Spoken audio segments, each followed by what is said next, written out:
Sometimes you see a Minecraft seed that will just fill you with need, want to arrange your own change so that for yourself you can see exactly what's in front of me. These are world spawns so interesting you'll want to get back into the game solely because these worlds are never the same, whether it's the beautiful generation for unique builds or simply the challenge for you to avoid being killed. By the way, hello, I'm ABX Toy Cat and I don't intend to waste your time. Here are the 5 seeds on screen right now, and if you're curious about what makes each of them amazing, I'm going to do that as briefly as possible, starting with this one, because this seed comes in from friend of the channel Prow, and let me tell you, it's a really fun twist on the standard survival seed. So sure, you have an ocean, then a beach, then a forest, like a lot of Minecraft seeds do, but the first twist is that you're going to have birch, and then dark oak, and then jungle as your free wood pallets. This is a really fun way to build a unique starter house if you want to do that classic wood house with a fun little twist. But the other thing that's great is right behind spawn, literally on the surface, is an ocean ruin. So ocean ruin spawning on the surface is intended, and it means that you can get the easiest access to suspicious sand anyone can in the game and find yourself, is that going to be a gold nugget? Yes, that's going to be a gold nugget. You can find yourself all sorts of archaeology trims. You can find yourself potentially even sniffer eggs or luck of the sea fish rods, but the fact is you're going to have a very different survival experience with this seed, and it gets even better if you're willing to travel, because take a look what can be found at these coordinates. They're always going to be in the top left because this is Bedrock, by the way.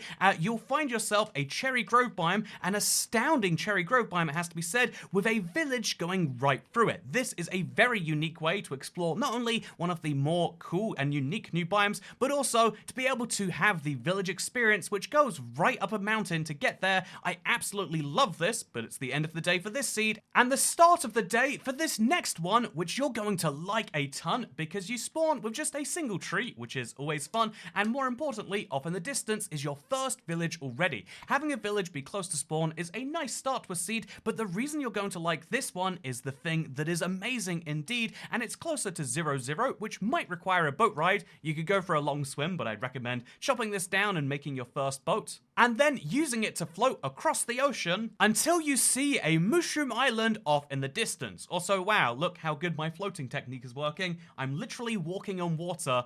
You know, some people call me the Jesus of Minecraft seeds. I say that's a bit too much, because here's the wonderful thing about this particular one. It is an entire mushroom island, which isn't just this size. This would already be nuts, but look at the size that it actually continues and contains. It goes so far in both directions, and there's something even better than what you can see on screen right now, and it's the fact that actual 0-0 on this seed is an ocean that is surrounded on all sides by Mushroom Island. This is the rarest biome in the game, and yet all you need to do is know the name and you can have this right at your spawn. But it gets even better than that, in my opinion. I think this is one of the most astounding looking worlds I've ever seen. I mean, just take a look at it. But one of the best things about this is the fact that you will find, just off in the distance there, a ruined portal. That's fun enough by itself. But then right here in this big void in the middle of the land, you're going to see two really fun things. One is that at nearly 0-0, you're going to find this, an amethyst geode, which you're really going to need, and the other is the fact that there are ocean ruins littered all over this place, and they are as easy to find as can be. This one goes very close to the surface, and so anything you need from an ocean, you could also get here. That includes drowns or fish or whatever else, but you can also get your hands on two of the most important structures, and I think that's real fun.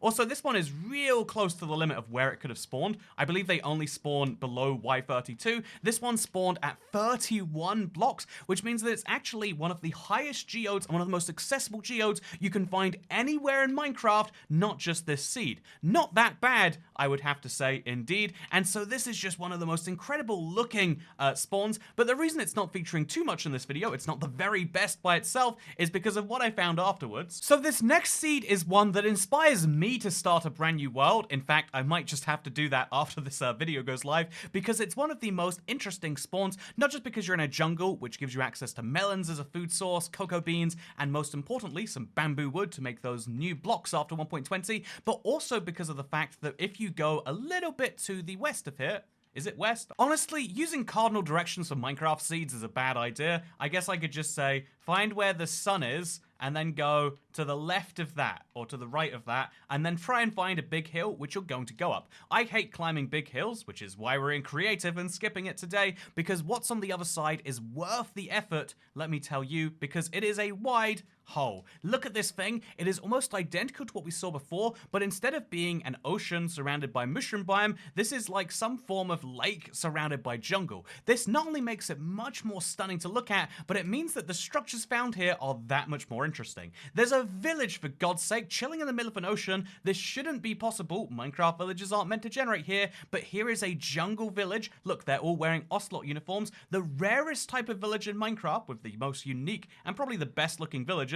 I mean, I'm not biased when I say that, because I guess they're wearing my ancestors' skin. So I really should hate these villagers, but I love them. I love the fact that there's a ruin portal right here with some lava, gold, and a chest to help you out. And then even better, did you see that earlier? There's a jungle temple here. All of these things lead to a place that will steer you into a really fun place. I mean, we go down here and we look what's in the jungle temple, we get some fun chests. Pro tip, dig behind these and you find another chest, and wow, golden bones. You can grow yourself a gold tree with that probably. But the great thing about this village being located in a giant hole is that, like any great hole, it gives you lots of opportunities, and let me show you one of the most fun ones for this. If you look down to the bottom of the ocean, you'll see that actually there's some magma down there. This is incredibly low-lying magma. It probably shouldn't exist in the way that it does, but this will still work after updates right now, so it's at least semi-intentional, and you can go via these bubbles and get free oxygen on the ride down. If we wait just a few short seconds, we'll end up at the bottom, and you know what's down here? Free diamonds. Diamonds try not to generate exposed to air, but here's the wonderful thing about water you might not know. It's not technically air. Well, I mean, it's not air in any sense of the word, but that means that if you just swim along the bottom here, using these magma, pieces that exist as free air, it's crazy. They pull you down, and so they're scary in some ways, but isn't it great? We can just sit down here at the bottom, getting free oxygen, which we can then use our previous found iron to mine some diamonds, or some redstone, or I guess you can mine the magma blocks themselves if you didn't mind dying a little bit. The fact that you can just walk around this place looking for that is really great, but it gets even better. Okay, so look, I'm about to drown. Oh no, it's magma here to save the day. It's a little tricky to do this on a controller because of the toggle. It doesn't really work. You have to hold down your right stick or your sneak button. You can't just toggle it like normal. But yeah, the fact is, getting free oxygen is a pretty good deal as far as I'm concerned. There's even another diamond right here for you to obtain if you don't mind dying on the way.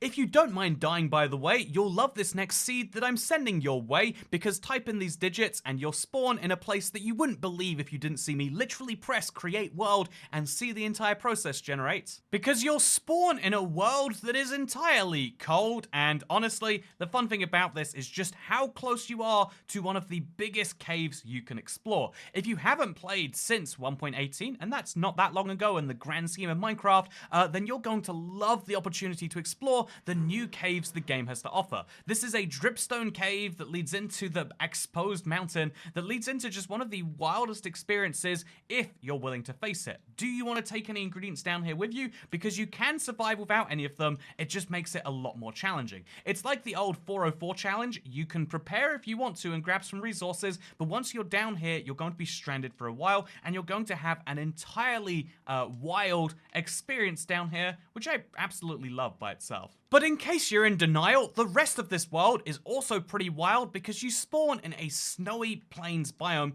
or kind of a mountain next to it too, and this will lead you to an entirely different experience. It's true. I really do have to say, whenever you spawn in one of these, it feels like you're playing a different Minecraft altogether. You run across polar bears instead of pigs, you run across villages that don't have crops, and your only structure otherwise is an igloo, where you'll find some very bizarre things in the basement. Ultimately, the ice seed is something that you might need if you want to refresh your Minecraft world experience. A lot of people play the exact same thing over and over again, and so it's no wonder you get bored of Minecraft by your third attempt. Honestly, try something a little different and you'll have a world of change. Also, yeah, should be mentioned, there's an ice spikes over there I didn't know about till I was just recording, and even more fun, you can see there's actually a shipwreck stranded into there. Wow, what a beautiful access to one of the rarest biomes in Minecraft right next to the spawn. If you want to try and make this into something more beautiful, then give it a shot. By the way, honorable mention has to go to this seed, which has a ridiculous sinkhole. However, it is Java only, and so on this channel, I try to cover cross-platform seeds. Mostly, we focus on seeds that work on Bedrock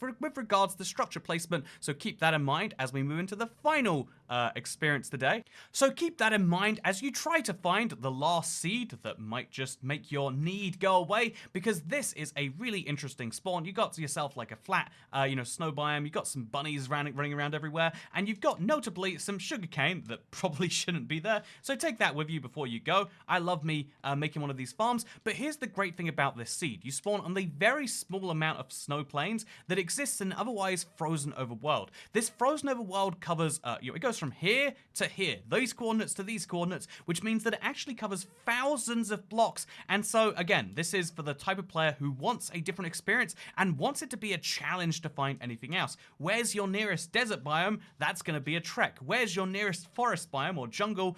All of these places are going to be far away, which to me sounds like a special version of hell. I'm going to be honest with you, this isn't the type of seed that's for everyone, but if you're willing to live in a world that's just a little unfair, you'll be able to do something right over there, which is ride through one of the biggest iceberg biomes in Minecraft. If you've never tried this before, the boat on ice technique, it is one of the most fun things you can do in the game, and trying to go through without hitting an iceberg is surprisingly fun. You can traverse huge distances here, and remember, this means you basically have a built-in ice pathway. If you ever do want to travel across your world from build to build, you have the opportunity to have the pathway in between pre-filled. I think this is something that is just inspiring, not for the long-term play session for my personal taste. I don't want polar bears ruining my bank, but if you do want a world that is certainly different to the usual stank, then this is the one for you. I feel like I've been rhyming a little bit too much,